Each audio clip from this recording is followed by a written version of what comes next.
Welcome back to the channel. Today we're dealing with the 2017 KIA Sportage.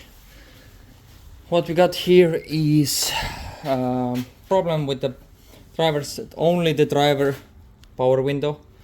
I went ahead and checked the fuse. The fuse is good.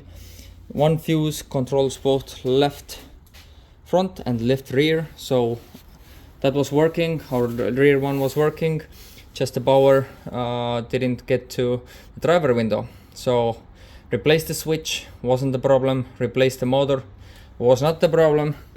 And then I started checking other fuses here.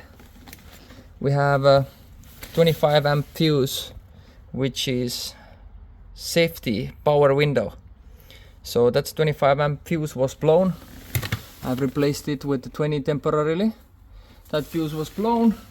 And that fuse blows, let's say if you have a hand getting stuck between the glass and the frame here, that fuse will blow, so you won't hurt your hand that much, or whatever could be in between there, could be a head. So it's a safety feature that they have made. In our case, our rails or guides on both sides were pretty tight, so I ended up lubricating them up. Now I have removed the motor and I'm manually lifting it up and down and just kind of working it in so it doesn't get stuck again. Once we have a good easy movement on that end, we're gonna reinstall the motor, 3 screws, throw the door panel back on, and that should fix our issue on that matter.